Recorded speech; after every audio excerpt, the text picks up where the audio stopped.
Okay, good afternoon, everyone. Calling the 13th meeting of the Corporate Services Committee to order. Please check the city website for additional meeting detail information. Meetings can be viewed via live streaming on YouTube and the city website. The City of London is situated on the traditional lands of the Anishinaabe, Haudenosaunee, and Lenawapak, and the Attawandaron. We honor and respect the history, languages, and culture of the diverse Indigenous people who call this territory home. The City of London is currently home to many First Nations, Métis, and Inuit today. As representatives of the people of the City of London, we are grateful to have the opportunity to work and live in this territory. The City of London is committed to making every effort to provide alternate formats and communication supports for meetings upon request. To make a request specific to this committee, please contact csc@london.ca or 519-661-2489, extension 2425. We are on to disclosures of pecuniary interest. I'll look to committee for any. Not seeing any. Okay, we'll move into consent items. I have had a request to pull 2.2, so that will be moved to the bottom of items for direction. So we do have 2.1, and I'll look for committee members to put that on the floor. Okay, moved by Councillor Cuddy. I'll second. Okay, so we are on the City Hall front entrance canopy repairs and remediation. Any comments or questions? Okay, go ahead, Councillor Stevenson.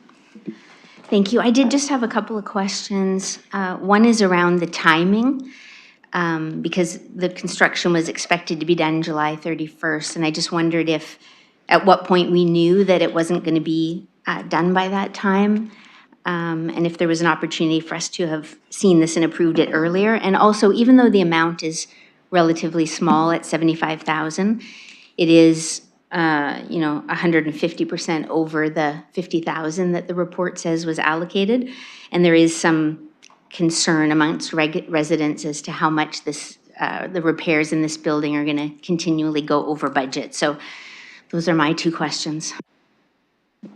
Go ahead, staff. Thank you, and through the chair. Excuse me. We were aware that there were delays within the last 2 months, but we wanted to be fully aware of what the repairs that were required before we brought it forward. So to answer your first question, it's been within the last 2 months. We were aware of that. The second question with regards to the state of repairs in this building, I think it's just generally the condition of a 53-year-old building, and what you find when you go to do some repairs, it continues to sort of escalate, because when you're doing the repair and you have the opportunity to make other repairs, it's more cost-effective and efficient to do it at that time. So that would be the reason why we chose to continue with the work. Follow-up, Councillor? Yes, thank you. Thank you for those answers. So just in terms of timing, again, was there an opportunity to have it done earlier? Had we been asked to do this earlier? Do you know what I mean? Because as we get into the end of November, there's some issues around weather in terms of people having to go around the back. So I just wondered, were we on this timeline no matter when council got this ask? And the other thing is, have we looked at the overall costs anticipated for the renovation for this building, or is it reasonable to say, that it's going to be, say, 150% of what we've budgeted already? Like, I understand it's almost an impossible question to answer, but I just wondered, at some point, are we going to be receiving a best case, worst case kind of range for the costs?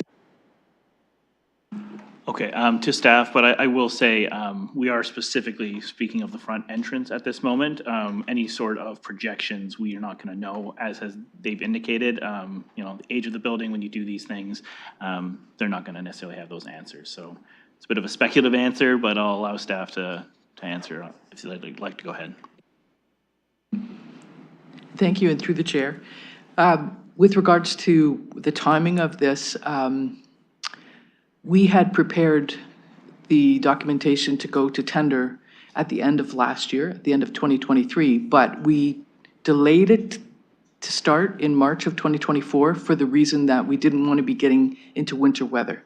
So the start was intentionally delayed until springtime of this year, We expected it would have been done at the end of July, and now we're moving towards sort of the end of fall. So I think part of the reason besides the winter was to make sure that because there is a pedestrian detour, if you will, towards the back of the building, that is not very helpful in the winter either. So those were the two reasons that we chose to start later.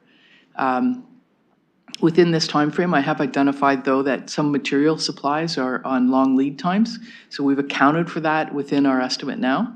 And we expect that it will be done by the end of November. Okay, follow-up, Counselor?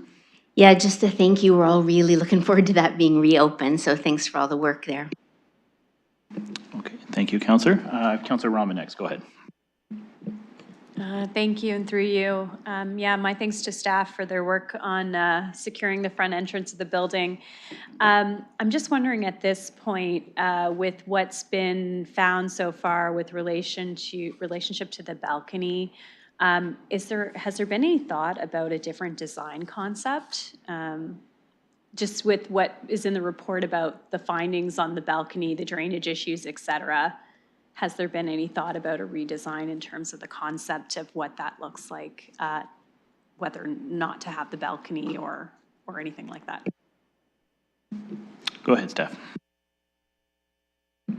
And thank you through the chair. I'm sorry I missed part of it, but I think you said, was there consideration for a different design concept? Yeah, I believe the counselor is referring if we had considered a redesign in terms of the balcony and the issues we've discovered today.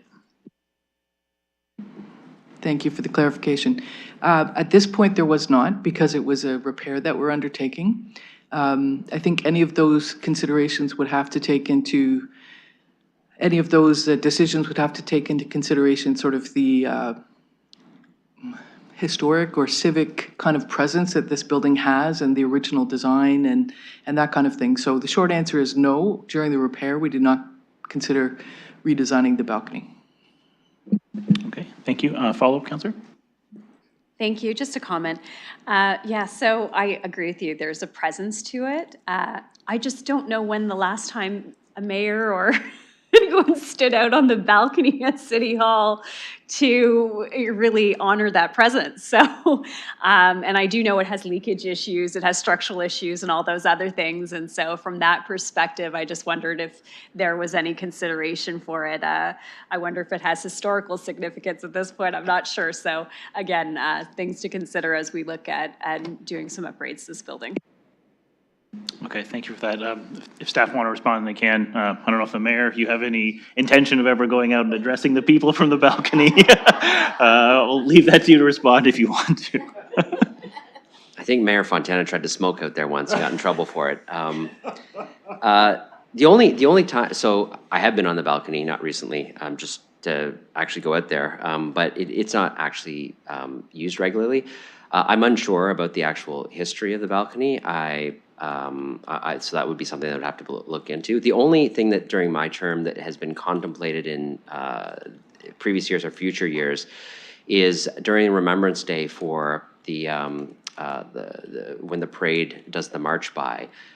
It was contemplated that we might have veterans or others on the balcony up there to view the parade by or the march by in some way. It's never been something that has come to fruition. It's been a discussion that the committee that organizes the Remembrance Day ceremonies has contemplated. I offered it as totally an option for them, but they've not taken it. They've not taken that into something that they've actually done. So. I don't know the historical significance. I can say I've been out there once or twice, but that's the only thing I'm aware of where it might be used in an official purpose by an entity, and that would be for Remembrance Day in some way. Okay, thank you for that. It has been moved and seconded, so unless there's any further comments, we can open the vote on that.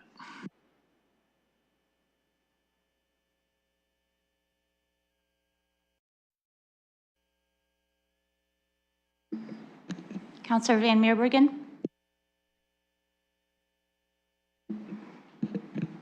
Closing the vote, motion carries 6-0.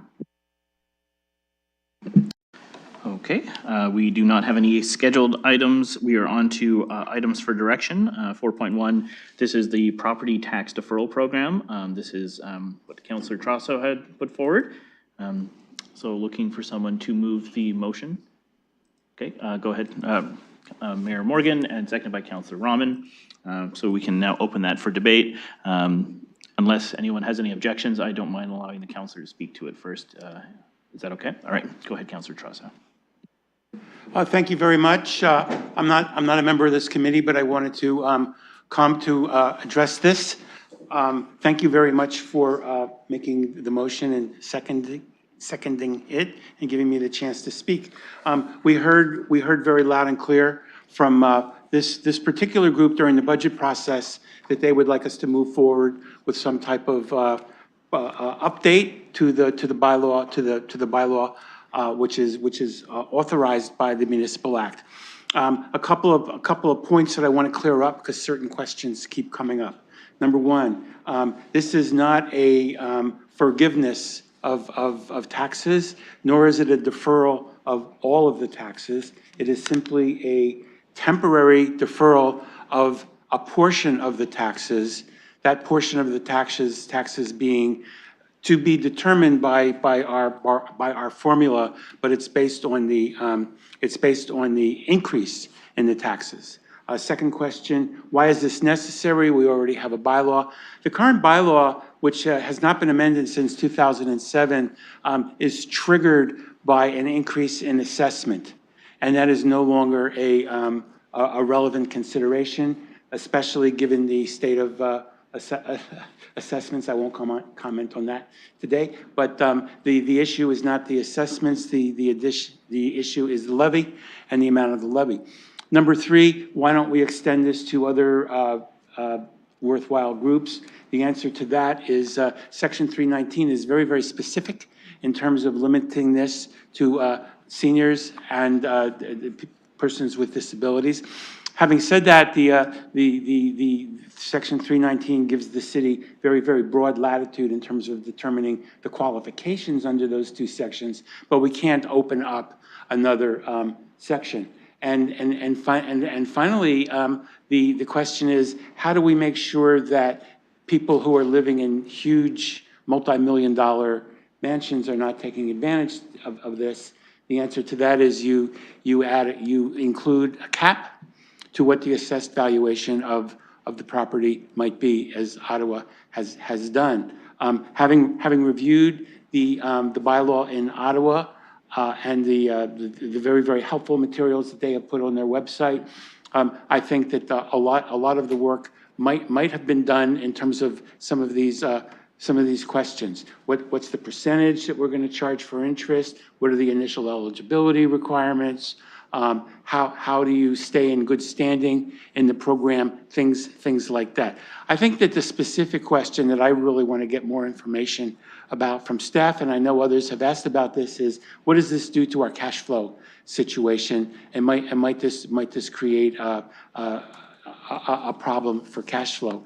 And other than saying we don't really know how many people are going to take this up, I'm not sure how we respond to that. So with that, I'm just going to urge everybody to support this. We're not enacting anything now. We're just asking for a report back from staff, and I think I'll be looking forward to seeing that report back. And thank you very much. Okay, thank you, Councillor, for those remarks. I don't know if staff wanted to respond first. I do have the mayor next. You okay? Yeah, I figured so. Just wanted to give you the opportunity. Go ahead, Mayor. So I'll be brief. So I'm happy to move this on behalf of the councillor, and I appreciate the engagements that we were able to have on it. I know that this is something that has come up from time to time over the years about the importance of having a program, but the fact that ours is not widely known or used, nor has it been updated in some period of time on the types of things that the councillor mentioned, the interest rates, some of the parameters around it, even the base year and the calculation on the cap of the property values, given the way property values have changed, are all things that we can consider in an update to the program. But Part B is the very responsible piece of this motion to say, you know, we can look at all those things, we can see what Ottawa has done. We can modernize the program, but we have to ensure that we understand the financial implications of the adjustments to the deferral program to ensure that we don't create any sort of other challenges for us. As you know, each and every year we authorize the treasurer to borrow. I think sometimes it's up to $100 million to deal with cash flow challenges for the way the property taxes come in. We're able to navigate that because of the robust reserve funds that we have, so we basically self-finance any gaps in cash flow. So we certainly don't want to make any changes to the way that we've been able to operate in the past, because that's been very advantageous for taxpayers for us to avoid short-term, potentially costly borrowing to maintain municipal operations because of the way that taxes come in. So this seems like a program that can benefit low-income seniors. It's something that is only on the increases to taxes and only deferred to the point at which the trigger points are met to remove the program. Ottawa's got some good trigger points that I think make a lot of sense. I think ours is a functional policy, but just not widely used. So an update to this is responsible, and the analysis, the financial analysis, I think, piece is good, and I'm not sure this is going to take a tremendous amount of staff time because, again, as the councillor mentioned, there are other municipalities who have modernized their bylaws recently, and we can pull on the good work that they've done and make some updates here. And all this will come back before council for final decision before we make any changes to the program. Okay, thank you for those comments, Mayor. I do have Councillor Stevenson next. Go ahead. Thank you. Yeah, I just wanted to say thank you to my colleague for bringing this forward. It is something that we hear a lot about, and I'm really looking forward to seeing what we can do to support those that are struggling with some of these large increases. So thank you for the efforts there. I'm happy to support it. My question was, in a best case scenario, would this possibly be available for next year, or is this something that we're not likely to see until 2026? Okay, go ahead, staff, when this could be ready. Through the chair to committee, based on our analysis of what our other municipalities doing, such as the City of Ottawa, we recognize that when they brought forward their program in 2007, they did acknowledge cash flow considerations along with staffing resources to be brought forward as part of their budget. So depending on our analysis and what not only Ottawa has done, but some of the other municipalities within Ontario have done, we would have to look at that to make an informed decision. I do recognize that when Ottawa brought forward their program, they provided a retroactivity back for that given year. So while we anticipate responding back to council in early first quarter of 2025 on this program, based on what we see Ottawa do, there's nothing that prohibits impacting the 2025 budget. So we'll keep that in mind when we move forward. Thank you. Okay, follow-up, Councillor? No, just thank you very much. That's very helpful. Okay, I have Councillor Roman next. Go ahead. Thank you, and through you. I just wanted to clarify that Part A, where it talks about the tax deferral program and other similar programs, would catch programs that also deal with tax reductions that may be not deferrals. So for instance, Burlington's program, which is a rebate-based program, would that be something we would look at as well? Go ahead, staff. Through the chair to the committee, our predominant focus would be the City of Ottawa based on the context of the deferrals for seniors with low income as well as low income members who have disabilities. But as we do our analysis across a lot of communities, if there's anything that comes up before us as part of the analysis, we will certainly bring that forward as part of that report back to committee and council to have them to understand what is within our municipal environment here in Ontario. Okay, follow-up, Councillor? Thank you. So I guess I'm looking for direction then to whether or not we need to expand by amending this to include programs that involve low-income property tax reductions in general. Burlington's program is a rebate-based program where they give about $500 and something to eligible low-income seniors or persons with disabilities that meet their set qualifications. So similar to the idea of the rebate, but it's I guess, a different approach. I'm just wondering, I personally would like to know whether or not there's any merit to their approach and where we potentially see possibilities between the different types of programs. So I'm not sure if that's something that I would need to amend, or if that's something that we could include in the consideration. Okay, so to staff, can we broaden the programs we're looking at, or are we sticking purely with this? Go ahead.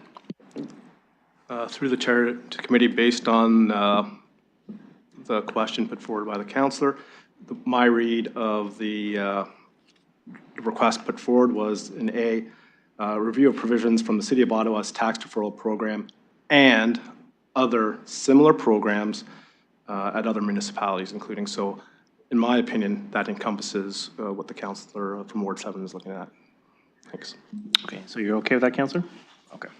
I'm looking to any other committee members who haven't spoken. If not, I can go to visiting councillors. Okay, I'm not seeing any. Go ahead, Deputy Mayor Lewis. Thank you, Mr. Chair. First, I will say thank you to Councillor Trussow for bringing this forward, and also thank you for amending slightly what the original motion was. I had a couple of concerns with the original, but I'm very happy with what you've got here today. And I know I met with some advocates for this during the budget session as well. I have a file on my desk. I'm now going to put a sticky note on it that says Councillor Trussow is working on it, and leave it with you to work with staff on this. I will say, though, that for me, when this comes back, because we're looking at the financial implications as well, that's an important part of this. What we do moving forward will matter in terms of the financial applications, but I think, changing the trigger, and I will, as the same as Councillor Trussow, I will not comment on the assessment mess at the provincial level right now, but I think changing the trigger to look at, the low-income eligibility thresholds and the interest rates and the percentage of increase, there's some other ways to do this program, where I will share very bluntly, I have zero interest in moving into a subsidy credit program where we're handing out rebates. I think if you are a property owner, we can defer some property taxes, a portion of them for a period of time, because the equity is sunk into the home. And eventually, at some point, the home changes hands and the property taxes are paid out. That is not what happens with programs like we see in Burlington, and I'm not interested in asking Londoners to subsidize other Londoners' property tax bills who maybe do need to think about whether they need to downsize or look at other options. So that's sort of where my head is on this. Happy to look at the program we have. I think the City of Ottawa actually has a fairly good template for us to work from. But I'm much less interested in trying to expand it and look at other programs and credits.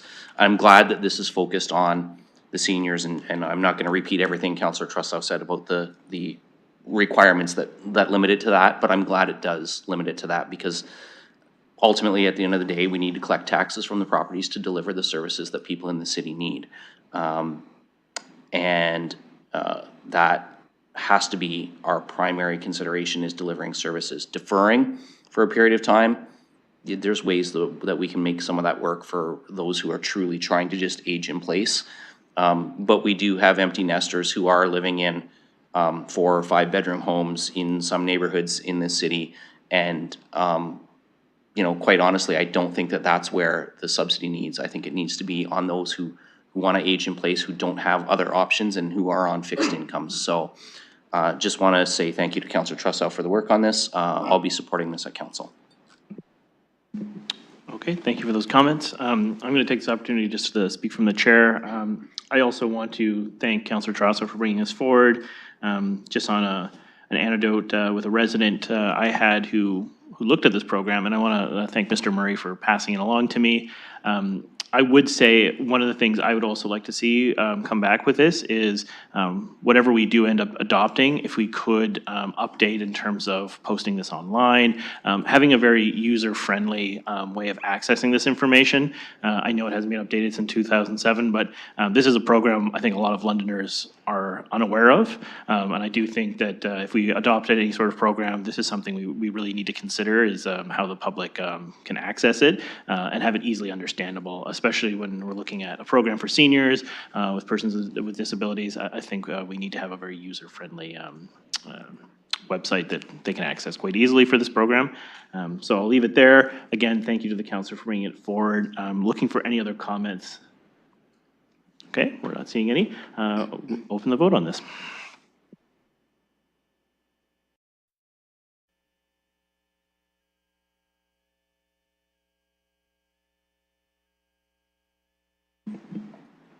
Closing the vote, motion carries 6-0. Okay, we are on to 4.2. This is the tax levy reduction. This is Councillor Rahman and Councillor Pribble. I'm looking for a mover and a seconder for this. Okay, moved by Councillor Rahman. Councillor Stevenson seconds. Okay, we will open this for discussion. I'll go to Councillor Rahman for opening remarks. Thank you, and I'll keep my remarks brief, as I expect we'll have some discussion about this and want to save that for a rebuttal.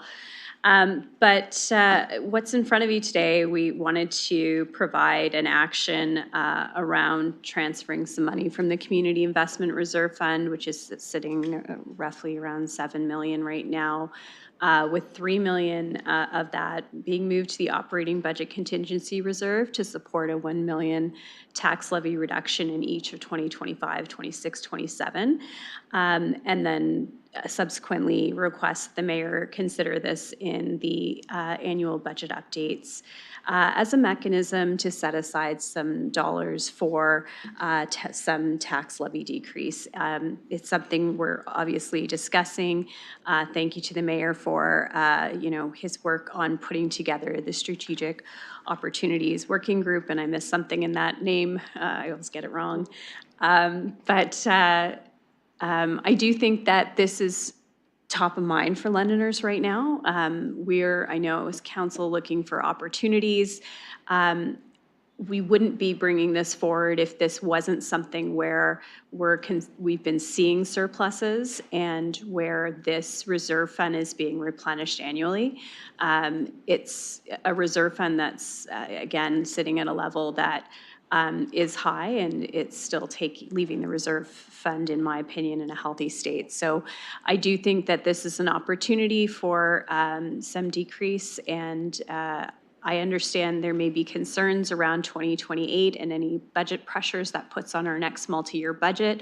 However, I do think with what we see with the service review process, what we've seen in the last 2 multi-year budgets is that there are savings that are found. And so I personally have no concerns that this will create any unintended consequences for the next multi-year budget. Okay, thank you, Councillor. And you used about 2 minutes, but I'm sure if you want an extension, we'll entertain that. Before we go on to other councillors, I do just want to give staff the opportunity in terms of just explaining, as the councillor said, the budget impacts as it goes down the road. If you just explain how that would impact future years. Sure, thank you, and through the chair. So what this would essentially do is represent a reduction of approximately 0.1% for 2025 and effectively shift that out to 2028. So we would see a corresponding pressure of approximately 0.1% out for 2028. In general terms, I think our recommendation is typically not to use one-time dollars to fund ongoing costs. That's a key financial principle that's in our strategic financial framework. In the past, when we've used one-time dollars to smooth out property tax pressures, we've generally tried to stop that or remove that by the last year of the multi-year budget. So we're not creating that pressure for the first year of the next multi-year budget. I recognize that this is a relatively small amount at $1 million per year. So, the future pressure may be manageable from that perspective.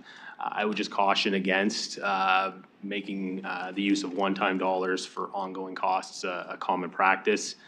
Eventually, those one-time dollars do run out, and it becomes a budget pressure at that point. So I think if committee and council wishes to support this, I think it's just important to do so knowing that it's not a sustainable reduction or a sustainable approach long-term, and that there is a future impact, even if relatively small, down the line. Thank you. Okay, and thank you for those comments.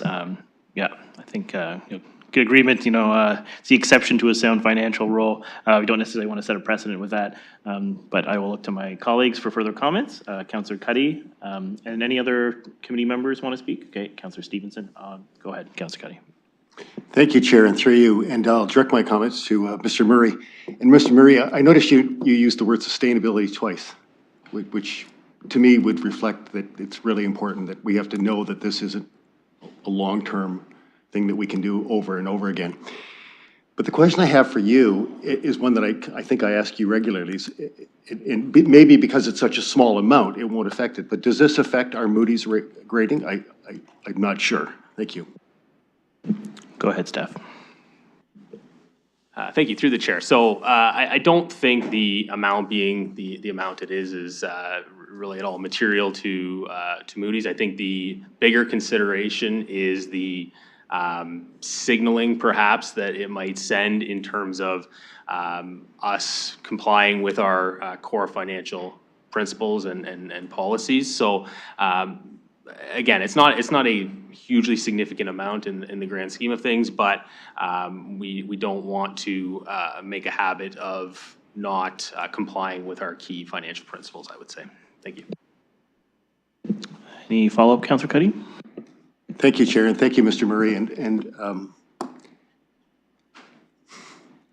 not sure if I'll support this at council. I'll probably support it today to go through, but I'm not sure. I have some concerns that we're just adding on, and we run the risk of our credit rating, and that worries me, and I know it worries you. That's probably one of your biggest concerns. Thank you. Okay, thank you, Councillor Cuddy. I have Councillor Stevenson next. Go ahead. Thank you. I just wanted to say that I will be supporting this. I do think it is a small amount, but it does send a signal to residents that we have a commitment around recognizing that the tax rate is too high for a lot of people. And I just to think that we aren't confident that we can find $1 million a year to keep this going, as long as our tax rates are high like this. I don't have any concern around that. So I will be supporting this here and likely at council as well. And hopefully there'll be a lot more that we can do to significantly reduce this tax rate increase for 2025 and beyond. I think it's an obligation on us to do that as a council. So looking forward to lots of other ideas like this. Okay, thank you, Councillor. Any other committee members want to speak? Mayor, go ahead. Yes, so I'm going to support this at committee today, and I appreciate the councillor's recognition that, that this is a short-term temporary measure to provide some tax relief, that we will have an obligation to find a way to fill that hole, no matter how big it is. Last year, so first off, this is a way that we can take some pressure off the budget. But just to remind ourselves that the budget is one component of the way that people pay property taxes. There's also the tax ratios and the education taxes that get put into that. So for example, this year, Londoners paid 7.66% more in property taxes once you factor in every piece beyond the budget process that gets factored into the actual rate they pay when you open up the brochure and the tax brochure and they see what it is. Now, we know that that varies across properties because the MPAC system is very broken and does not distribute property taxes in a very equitable way. So I think taking pressure off the first step in the process, which is the budget process, is a good thing for council to be thinking about. In fact, it's what I think about each and every day. And as I work towards the tabling of the next budget, it is not just $1 million that will be included in this, but I'm looking to reduce the property tax rate and table a budget for council that brings it down much more than that. And so council will have to look forward to seeing that, and I'll be looking for, through SWORG and others, as many ideas as possible to try to bring that down. But it is my strong intent to bring in a table budget that is much less than what we are anticipating. As we have done in previous multi-year budgets, we set a framework through the multi-year budget to establish the corridor that we're operating in the financial plan. As we move through each and every one of those years, and we continue with the good work of service review, and I've spent a lot of time with our staff on the service review program, we will find ways on the municipal government side to bring that down each and every year. And so you can expect to see it being brought down through those processes, as well as some other options that I'll bring before council at the appropriate time, which are still being worked through. There's also important engagements with our boards and commissions on the proposals that they will make to try to have cost controls. And I think the work of SWORG in supporting, and SPPC in supporting providing training to outside boards and commissions will see dividends in the long run, so they can take advantage of the same service review programs that we've done. But to the councillors who brought this forward, I appreciate the desire, and I appreciate the recognition that this can send a signal in the right direction, that this is the type of thing that council's looking at.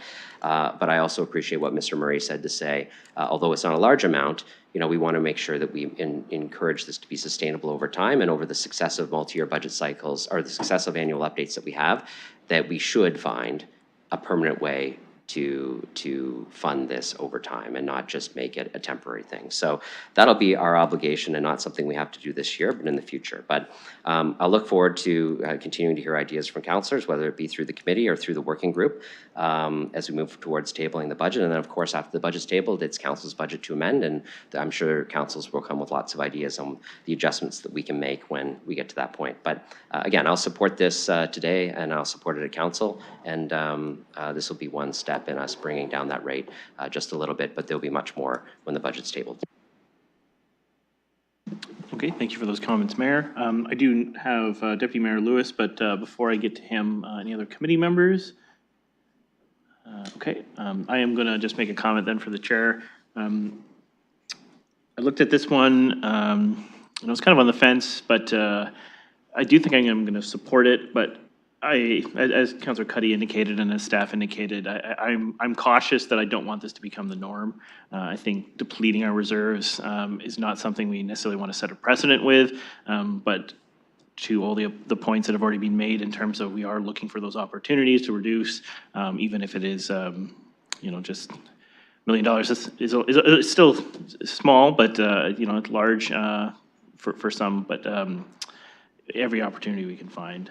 So I think with this, I will support it, but this isn't something I want to get into a habit of where every year we look to deplete our reserves, because I think that could put us into a dangerous financial position. So I will cautiously support it. I appreciate the councillors bringing it forward, because I know this is top of mind for Londoners. We are trying to reduce that tax burden. So with that, I will pass it over to the Deputy Mayor for his comments. Go ahead.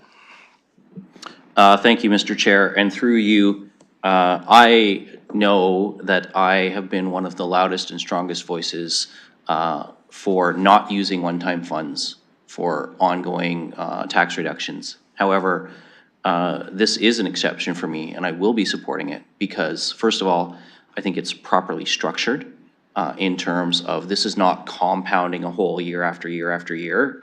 We're creating a backfill of 0.1 that in 2027's budget cycle we will have to look to fill.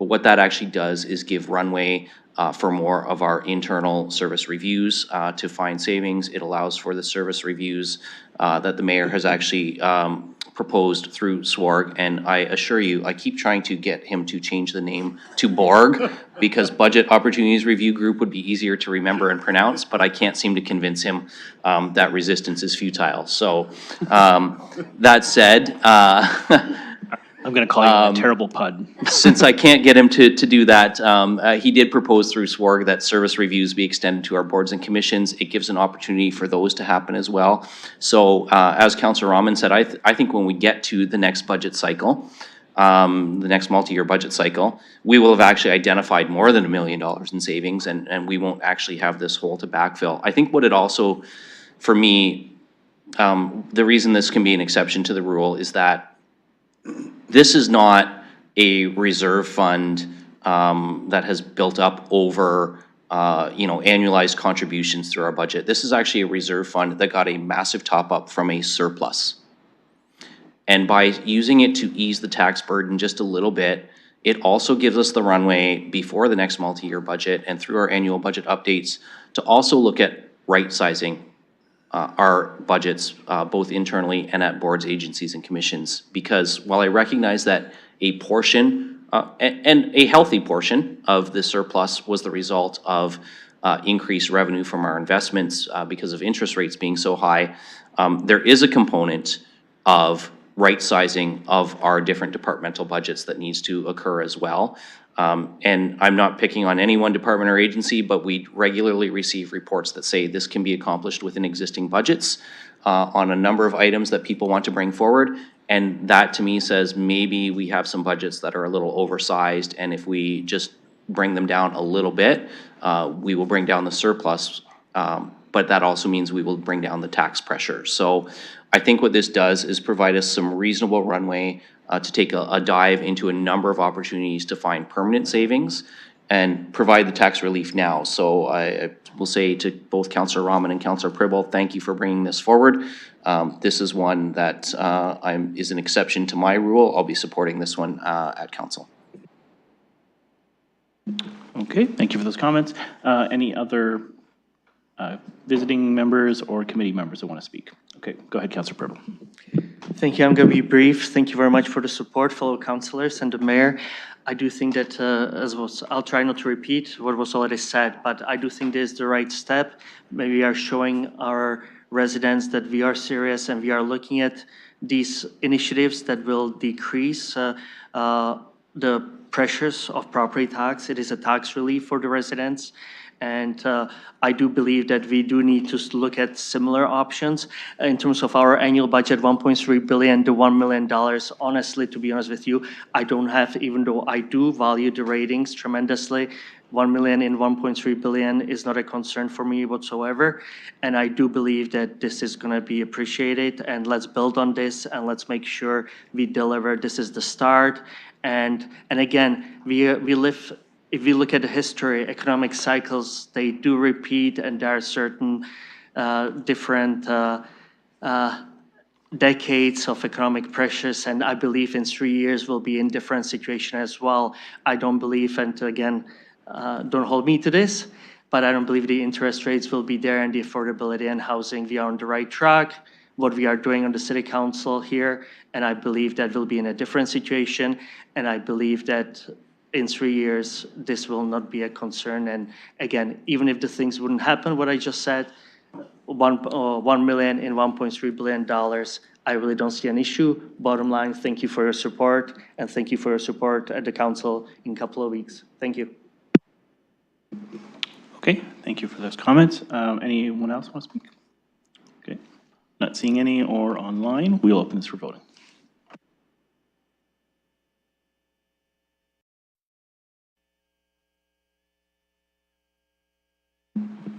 Closing the vote, motion carries 6-0. Okay, so we are actually back to the item that got moved from the consent agenda, which is 2.2. This is the single source for the J. Allen Taylor heating system. So I will look for someone to move and second that. Okay, Councillor Cuddy, Councillor Rahman, thank you. So that is now open for questions or comments. Go ahead, Councillor Stevenson. Thank you. I did have a couple of questions on this one. We had heard there was going to be this change to the heating back in the spring. And I just wondered, so on page 9, it says that the City of London entered the most recent service contract in 1992. So I just wondered how long that contract was, and have we been on annual contracts for a little bit? And then also wondering about the overall picture of the concern of this change and the impact that it's going to have on other properties. It talks about a medium pressure steam supply line that services other buildings that's not impacted at this time. But is that coming? And what about the other buildings that are impacted right now? Are we going to be seeing more of this, or is this the only one? Okay, to staff, go ahead. Thank you, through the chair. So my understanding would be that 1992 was when the current iteration of London District Energy was created. It's the corporate history has changed names a number of different times. So it would be my understanding that 1992 was when London District Energy was created. We have had annual or sometimes longer-term renewals, but the rates are always set annually with London District Energy, now known as Enwave. I think that was 2019 that change took place. The other properties that are on the medium pressure line do include a number of city buildings that were outlined. I don't know at this point, and I can't comment on what the plans are. We have certainly asked our friends at Enwave what their intentions are, and we've been told that they're assessing their entire system. And that's the extent of the information that's been provided at this time. Follow-up, Counselor? Yes, thank you. Just trying to understand this. Because there is an entire section that is impacted on this timeline of ending May 2025, is my understanding. So we've got this one, we've got another one coming at this committee. So when you said the rates are set annually, how long was the last contract? Like, was this a huge shock, or was this something that we knew might possibly be coming, but not when? Is there just a bit of backstory to how we're in this situation? Go ahead, staff. Thank you, through the chair. The rates and the contract relates exclusively to the supply of the product. And so that was not the point at which any of those kind of negotiations took place. We were approached by the Vice President of Operational Services and the local general manager to inform us of this in May of this year. So that was the first that we were aware of it. Follow-up, Counselor? Yes, thank you. So there was no commitment on their part to continue for any length of time, or maybe there was a 1-year notice requirement? I'm just wondering, like, was there any point where we were committed to, where they had a commitment to us to provide that heat service? To staff, if you have anything further to comment. I don't know if you have anything further you want to add, but go ahead. Thank you, through the chair. The way the contract is written, it talks about the equipment and the supply. I don't think when those agreements were contemplated or were prepared, anyone contemplated that there wouldn't be a supply of steam, right? We change out the equipment when it reaches end of life, but it did not contemplate that the supply of the service would not be there. Follow-up, Counselor? Thank you. Yeah, just like I said, just looking to understand. So even when we just did our master asset planning, has this been a discussion at all in terms of the heating and the potential that this was going to, because I just imagine this is going to be an issue, not just for this building that's coming, because we have another one today. So just like I said, just wondering, is this just one of those things that just happens and it's a big surprise and we just get to deal with it? And then is there going to be a report coming to sort of explain the sort of best case, worst case scenario around, or what our obligations are as a municipality for this? Go ahead, staff, if you have any further comments.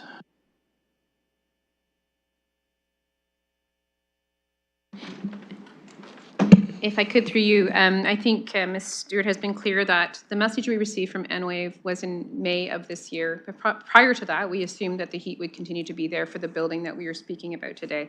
We are aware of other privately owned buildings that are impacted by this, and we expect that those landlords or owners are taking actions to ensure that they have heat within their own buildings.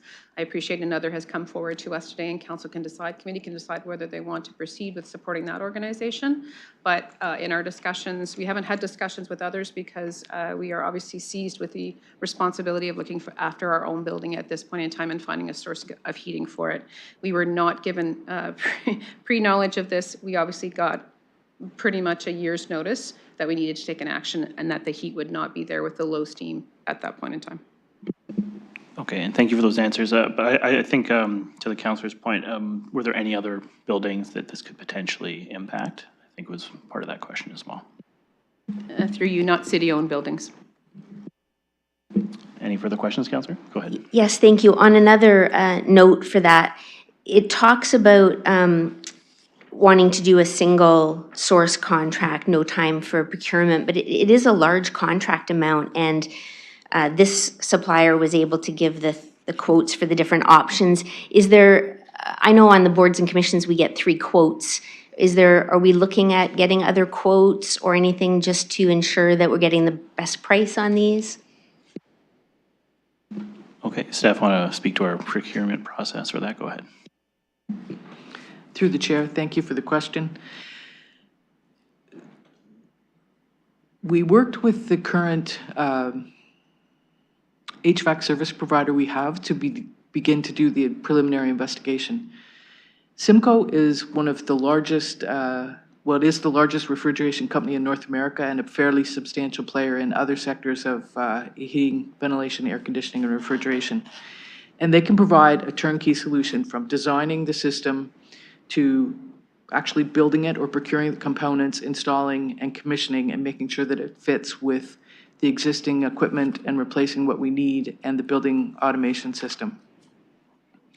The reason that we wanted to do that with Simco is that's one source of accountability all the way from, like I said, the design right through to it operating. A retrofit of a building of this age is not an easy undertaking, and so we wanted the expertise of a reputable firm that is responsible from start to finish.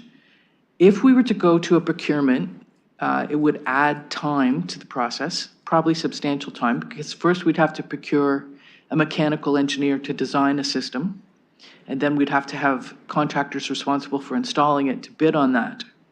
And that splits the responsibility as well. So it was for risk mitigation to have one accountability point. It was for schedule mitigation to have a shortened procurement, if you will.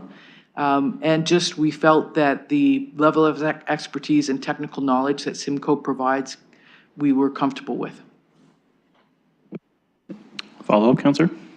Yes, and thank you. Maybe just so I understand this whole procurement process better, is there something between doing an RFP and doing a sole source without checking for any other quotes? Like, is that just another option to just see, are there any other firms that could also provide the same service? Or do we know that there's no one else out there that can provide the same solution? Go ahead, staff. Through the chair committee, based on the circumstances of this one situation and the city's experience working with Simco, the best route forward at this time was to look through the single source approach, bringing it forward to committee for their review and to ask questions as been put forward. But as we've heard, due to the experience that we've had working with the provider, along with the time to turn around a solution to get the necessary heating in place for our colleagues, this was the best approach forward, which would allow us to implement and execute what is required in the time frame provided.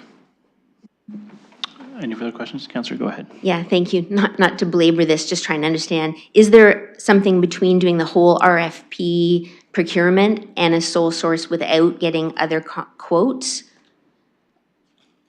Go ahead, staff. Through the chair to committee, one of the big considerations would be the timing. To run an RFP, we were probably looking at a 6-month process, which would eat into the time that we have right now to get a full product installed by the May deadline that was outlined before. And as expressed, there are opportunities to ensure that there's some compatibility with some of the existing equipment that we have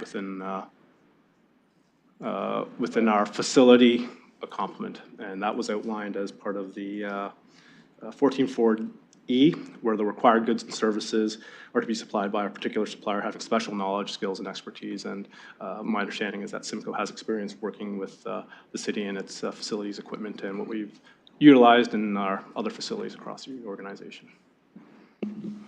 Follow-up, Councillor? I'll leave it at that. Thank you. Okay, thank you. Any other questions or comments on this item? Committee members first, seeing any? Councillor Romney, do you want to speak? Okay, go ahead, Councilor Rahman, and then Councilor Purple if no other committee members want to speak. Go ahead. Thank you. So I appreciate the report. I appreciate the recommendation that's included to go with a hybrid system. Just one quick question about whether there was any opportunity for anything like green municipal funds or anything like that to pick an option that was fully, or I should say would lower our carbon footprint even further, or if we didn't have the time to look into those options based on the timing. Go ahead, Steph. Yes, thank you through the chair. Timing is of ultimate consideration here in terms of we need to have heating in that building within a year of the notification that we had. I did review FCM. A retrofit of an existing building that doesn't achieve, pretty significant savings would probably not qualify either, but I don't want to prejudge. But really, the reason was not having the time to apply and wait for approval. Okay, thank you, Steph. Time crunch seems to be the order of the day, but go ahead if you have further comments. Thank you. I appreciate that answer, and I appreciate how flexible everybody's been with this news from Enwave and making those adjustments as needed. Thanks. Okay, go ahead, and Mayor Morgan. And Councilor Purple is still on the list, but go ahead. Sure, Mayor. I'll be brief and Councilor Pribble can go. So I appreciate the questions. I'm not surprised that colleagues had a number of questions related around this. First, with staff, I support what they brought forward, and I know that you're following our procurement process with both achieving the operational goals of the municipality as well as mitigating any sort of risks through the procurement process of other vendors coming forward. So I appreciate everything you've done there. I will say there's a piece of this that is in the back of my mind with district energy corporations. They're great right up until something like this happens. This is essentially the equivalent of a utility ceasing to supply a needed service, right? It can't possibly be anticipated, and when it happens, it's very hard to react. There are other utilities, like say London Hydro, that are highly regulated, and things like this are not necessarily possible under the regulatory regime that exists within the province. But the same regulatory regime doesn't exist for these types of district energy corporations. And one of the things that is my intention to follow up with, both through other mayors, as well as through engagements with the Minister of Energy and the Ministry of Energy, is if this is a possibility, and we know that there are these systems in existence, is there a stronger regulatory environment that needs to be considered within the province of Ontario to protect both municipalities and private entities against significant changes in what is needed utility service that is dependent upon for the operation of buildings. And so separate from this, I think there's a larger conversation to have at the provincial level with respect to the regulatory regime around these sorts of bodies, because the number of options and recourses that we have in this case are very limited, simply because this is not as highly regulated industry as, say, natural gas or electric hydro is within the province of Ontario. So another consideration for us in our advocacy to engage, using this as an example, with our provincial counterparts to see what they might need to do to protect these sorts of situations to happening in the future, especially given that we still have buildings dependent upon steam energy, which seem stable for now, but knowing that this is a possibility, I think it's incumbent upon us to plan for the future and engage with provincial partners on how to mitigate the impacts of this should something similar occur here or in other cities across the province. Thank you for those comments, Mayor. Looking for any other committee members? Okay, seeing none, go ahead, Councilor Purple. Thank you for your patience. Thank you. Excuse me. Unfortunately, I'm very familiar with this case, and all I want to say is that I can confirm whatever staff said in terms of the process and the Enwave. I can confirm that everything they said, I 100% agree with. What Mayor just finished saying, 100% agree with him, and I'm so happy to hear the steps that he's going to be exploring with the other mayors. All completely makes sense. The thing is, looking to the future, though, that this organization, they are decommissioning the low pressure steam line, but they still have the high one. And my question is, I do believe that both us as the private organizations, how to protect ourselves in terms so it doesn't happen that there are certain investments made now by either us or the current businesses under a high steam, and then similar thing we could go in 1, 2, 3, 4 years. And I think actually there's a very similar situation that we are going to be hearing later on. But I don't know if the staff has any answer to it, but I wouldn't want us as city or business owners invest now into improving their system under the high pressure steam. And then in 1 to 3 years, we could be in the same situation with high one. So I don't know if there's any comment or if anyone would like to comment. Or if there is no answer now, I really would like us, if we can look into it, as Mayor said, and see what can be done so we protect ourselves in the future. Okay, to staff, if you want to crystal ball that, I know you don't know what the future holds, but if you have any comments, go ahead. Thank you, through the chair. Absolutely, the crystal ball's in the shop, so I can't really anticipate what is going to come, but this has certainly been an eye-opening experience. And as we consider facilities like City Hall and future redevelopment, I think then looking at independent energy systems probably comes to the top of the list in terms of designing for that. I think the other buildings that are potentially impacted, that are city-owned, unfortunately, they're not in close proximity. They're within the same zone, but they're not within the same property, which might lend itself to our own operated district energy type system. So I think we need to look at each individual property and consider the risk and constraints on each of those sites and the opportunities that are there. But at this point, we haven't started that work at all, but certainly it is something we will need to do. Follow-up, Councillor? I'm glad to hear that, and that we are going to research or look into these risks, because again, if we are making some investments, we should look at potentially that it might not be forever. Thank you. Thank you, Councillor, and I'm sure if you want to take up some energy advocacy, there's an opportunity there, so go right ahead. Looking for anyone else to speak on this item? Okay, seeing none, we'll open this for voting.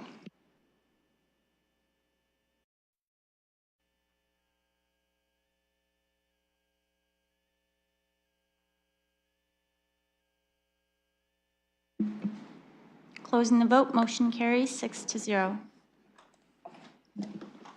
Okay, we are now on to deferred matters, additional business. This is item 5.1, which is the request for delegation status. Lindy Hansen, the Executive Director of the Grand Theater. So if you'd like to come up to the mic, I do have to open this for voting. So can I get a motion for the delegation? Okay, Councillor Rahman, Mayor Morgan. Okay, we'll open that for voting. One moment.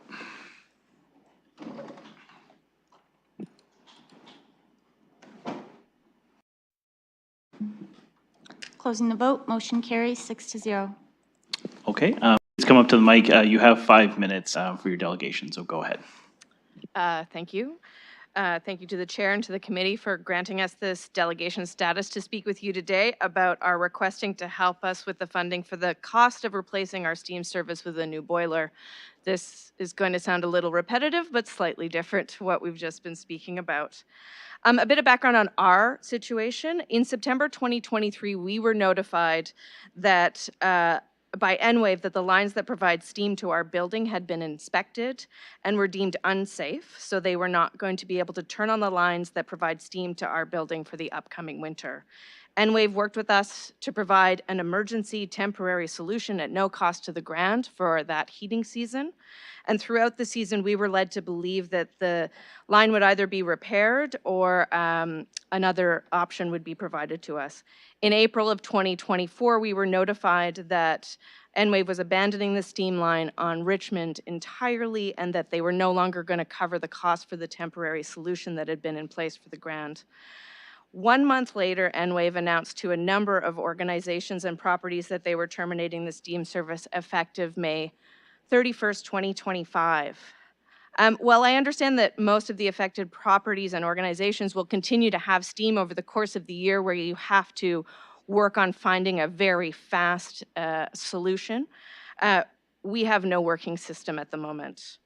As an organization, the Grand does very careful and effective planning for capital replacements.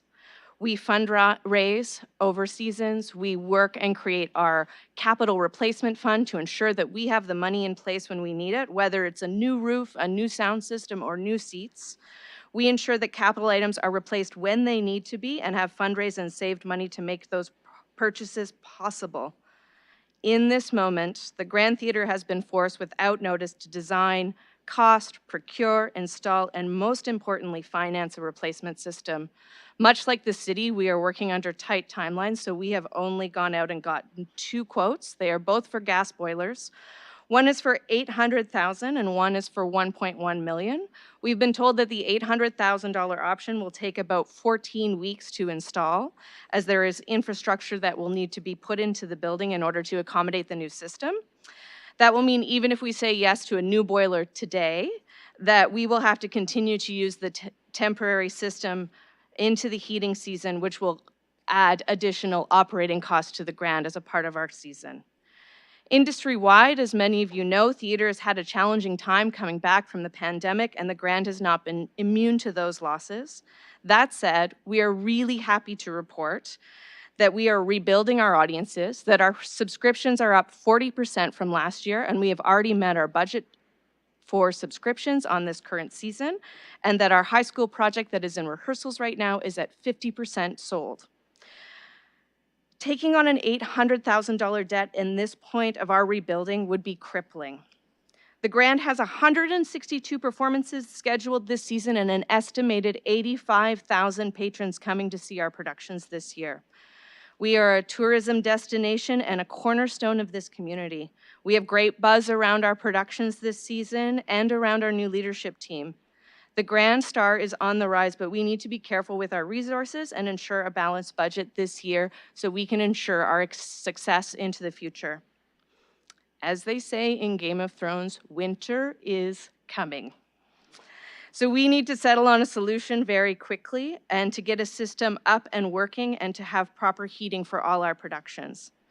To that end, we are asking the city to help us through this extraordinary situation by providing one-time funding of $500,000 towards the cost of this boiler.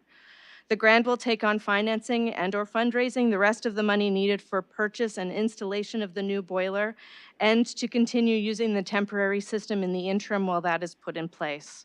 While I understand there may be concerns that there are other organizations that are in similar situations, we are a not-for-profit charitable organization, and we are also in the unique situation that we do not currently have a working system, whereas others have a year to make this step.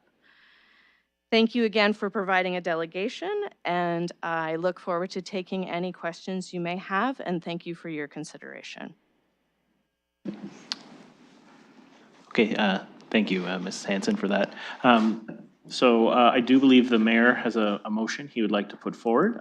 Councillor Cuddy had indicated that he'll second it. I will have the mayor read it out. We are going to put it up as well so people can see it, but I'll let the mayor read it out. Sure, I'm happy to read it out, then I'm happy to provide rationale whenever you'd like, Chair. So the motion is that notwithstanding the previous council direction restricting the use of the Tourism Infrastructure Reserve Fund for investment in public-owned facilities and resources, civic administration be directed to allocate up to $400,000 from the Municipal Accommodation Tax Fund to the Grand Theatre for the specific purpose of addressing the emergency retrofit of its heating and climate control system. It being noted that the Corporate Services Committee received a communication dated August 8th, 2024 from the Executive Director of the Grand.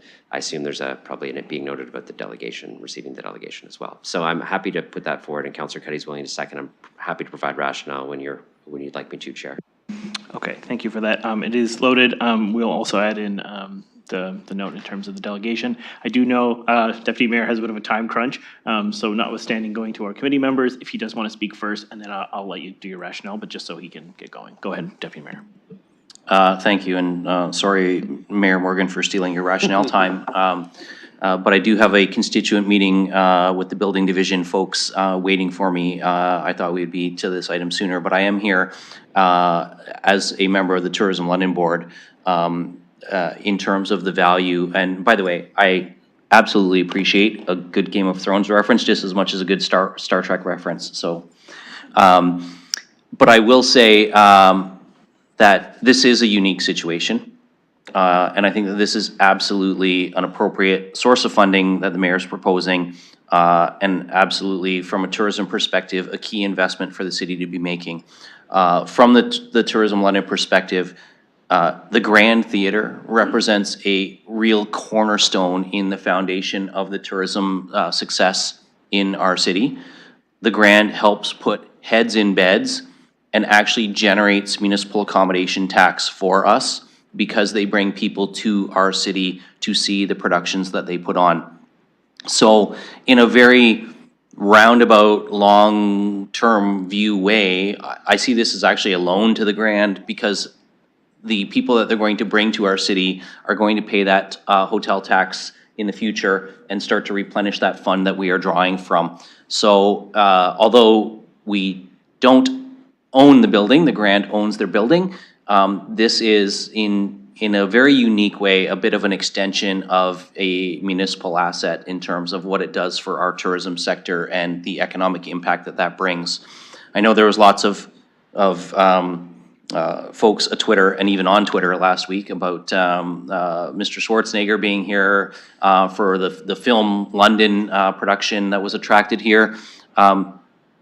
But the Grand is the cornerstone that builds and has allowed things like the Film Office and the Music City and those other things that we're doing to really take root and flourish. It's been here a lot longer than any of us alive in this room have ever been, and I think this is a wise investment to be making. I don't say that lightly because I don't like to see one-off asks coming on a regular basis, but this is a very unique situation. And the source of funding is very appropriate. This is why we collect the municipal accommodation tax, to reinvest in our tourism sector. We did have to put in some restrictions around its use to limit it to municipal facilities, but I think notwithstanding that, this is appropriate. And I know that often we would have a communication from a board or commission where there's something key. I will share that we have a process at Tourism London where any sort of formal communication would have to come through after approval from the board. Obviously, we only found out about this a couple days ago. It's August, people are away. Even our general manager, Ms. Finn, is away. So that's why today I'm offering, because I have engaged with Tourism London. I've spoken to our staff there. They concur that this is actually a wise use of the MAT. The Tourism London side of the MAT is for events and programming, not for capital. The city portion is for capital, so this makes sense to me.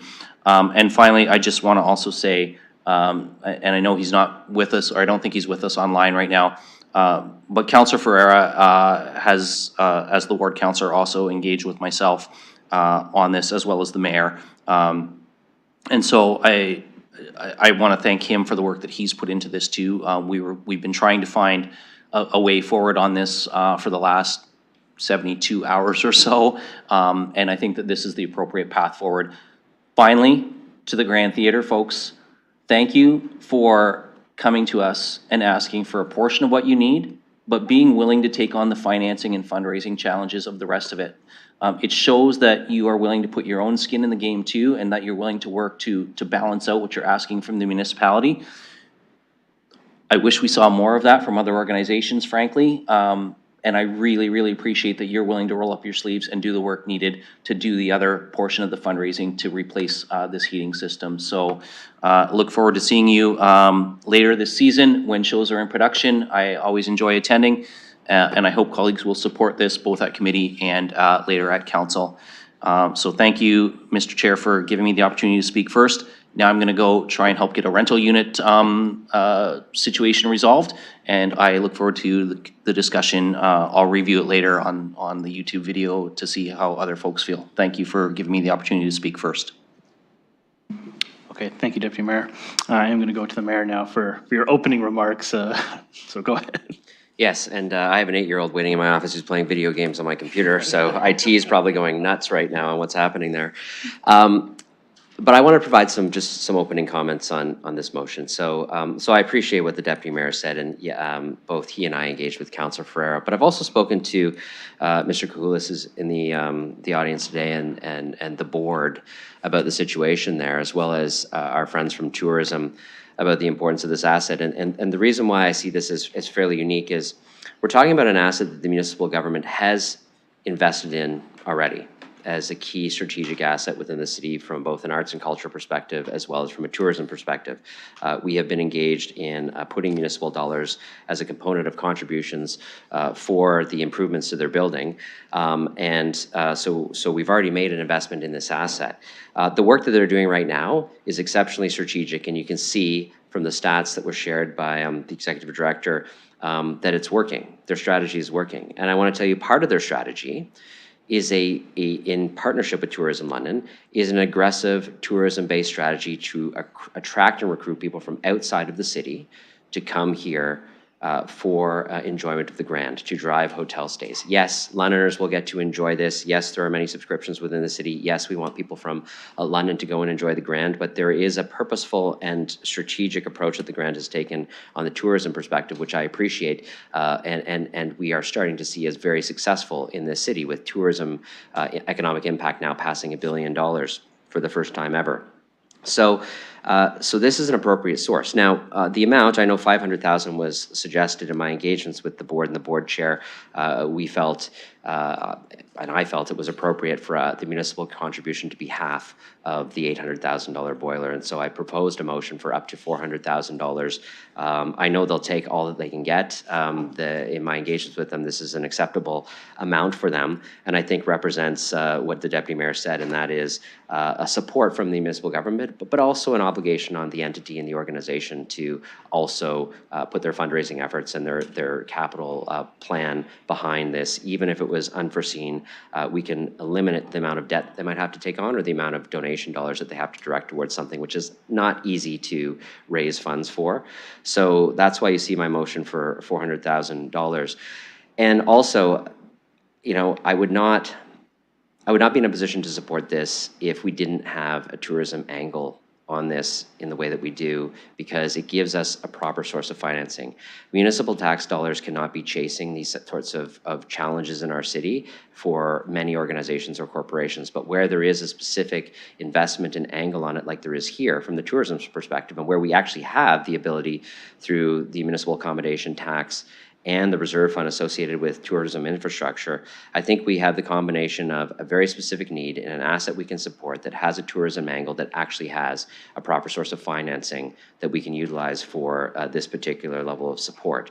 And I want to also provide my thanks to the Grand for asking for not the whole amount. I think it would have been very easy to say, let's just throw this on the municipal government and see if they can help us. But that's not what they did. They were responsible. They went out and looked at the situation. They thought about what they can do. They engaged thoughtfully with myself and others and came forward in a way through the discussion that I think is a responsible amount of money for the municipality to invest in partnership with the Grand, who will look to raise the rest. And I also want to wish the Grand every success in the upcoming season. I know my daughter and I are going to buy the kids' season's pass for the high school students and be at as many of the shows as possible. And I think you've got an exciting upcoming season, and the numbers you're starting to drive with the performances you're doing, the number of sales that you're making, like it really seems like an exciting year for the Grand. And this is the last thing that you would have had to think about on the verge of such a great recovery coming out of the pandemic. And so I think our assistance at this time will hopefully allow the catalyst that you've created to proceed and you know, outperform all of our expectations in what you'll be able to achieve this year and in subsequent years. So I hope colleagues will support this amount. I can answer whatever questions you might have of me, but I know the Grand is here also to answer some questions as well. So thank you, Chair, for letting me provide those comments. Okay, thank you, Mayor. Looking to committee members for any comments? Go ahead, Councillor Cuddy. Thank you. Thank you, Chair, and through you. First of all, I'd like to thank the mayor for asking me to second this motion. I'd also like to thank Mr. Carhulis and for contacting us, and also Ms. Hanson for your remarks. And you know, the Grand Theatre is not an organization, Chair, that comes with a hat in hand on a regular basis. This is highly irregular, and for that reason, and I would say, Chair, that this is one of the greatest corporate citizens we have in this city. You know, I was a board member in the early 1990s for 7 years. Actually, the mayor, I believe, was in high school when I was on the board. And that was supposed to be funny. But anyway, so it was kind of funny. And, back then, in the 90s, we were just coming out of a bankruptcy situation, as Mr. Koulos might remember. And we never came to the city looking for a bailout. We did it ourselves. And that's the way that the Grand Theater continues to work. And I'm grateful, very grateful. I know this council is grateful for the work that the board does and the executive team does. I wholeheartedly support this, and that's why I'm seconding it. I also appreciate the fact that the Grand Theater came, as the mayor pointed out, for only a portion of this. And that's the way they work. They're not looking for a bailout, they're just looking for help. So I'm very grateful for the Grand Theater, and I support this, and I'll support it, council. Thank you. Okay, thank you, Councilor Cuddy, for the history lesson. Appreciate it. Not sure the mayor does, but I enjoyed it. Thank you. Looking for any other committee members? Okay, not seeing any. I'll just make a comment before I get to the visiting councilors. I'm supportive of this. I appreciate the comments that have been said. The Grand is one of the gems we have in our arts and culture. You don't come to us very often to ask for money.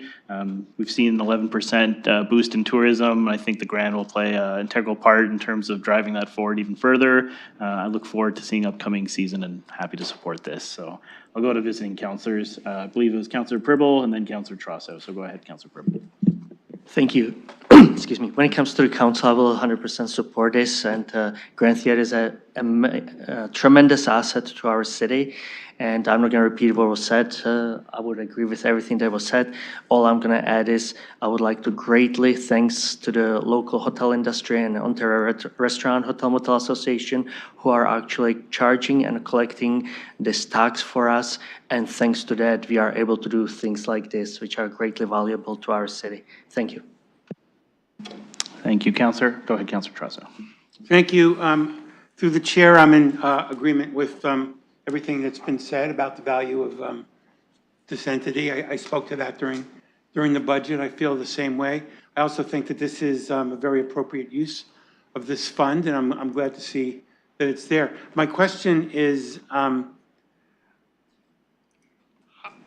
really appreciate the fact that you, like others, did not ask for the entire amount that you need, but you made a pledge to undertake to try to raise the money on your own. If that's not successful and you find that you're short, you asked for $500,000, and I'm assuming that you just did not throw that money out there as a number out of the hat, but that you came up with the 500 based on what you thought you reasonably could raise.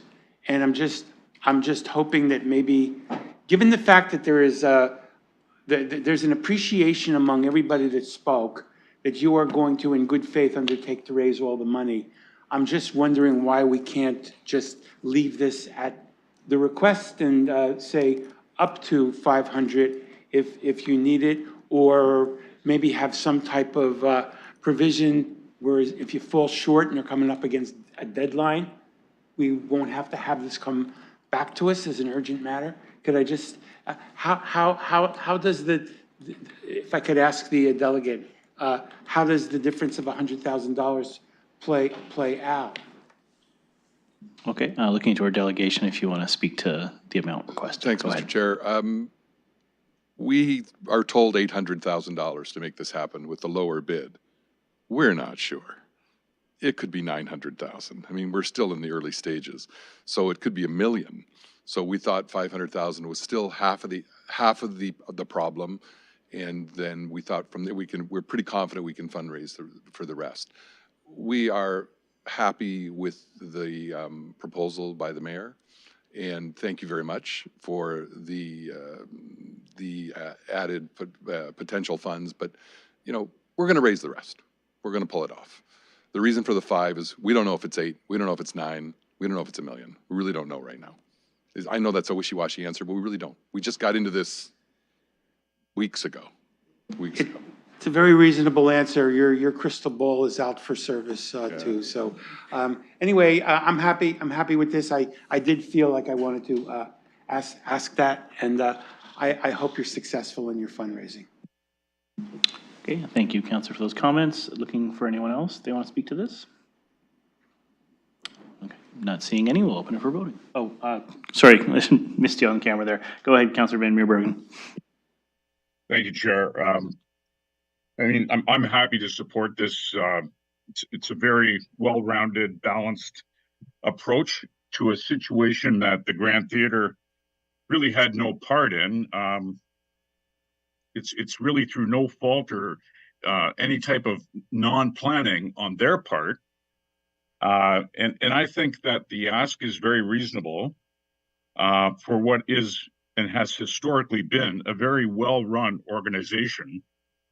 It's the very foundation of what drives tourism in London. It's certainly one of the key pillars. So again, I have no problem supporting this. It's coming from the right source of funding. So it's, as far as I'm concerned, this is win-win, and happy to vote for it. Thank you. Okay, thank you, Councillor, for that. Not seeing any hands go up, we'll open this for voting. Go ahead.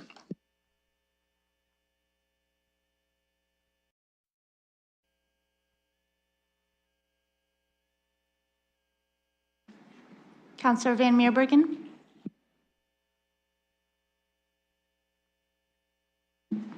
Closing the vote, motion carries 6-0.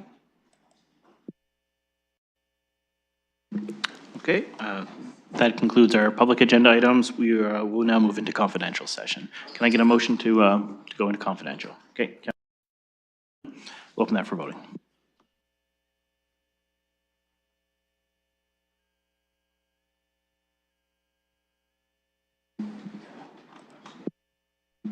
Closing the vote, motion carries 6-0.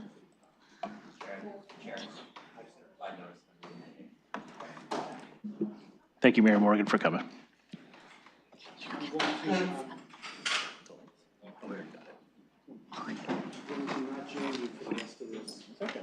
Thanks for coming.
Okay, welcome back. We're back in public session. I'll look to Vice Chair Cuddy to report out from closed session. Go ahead.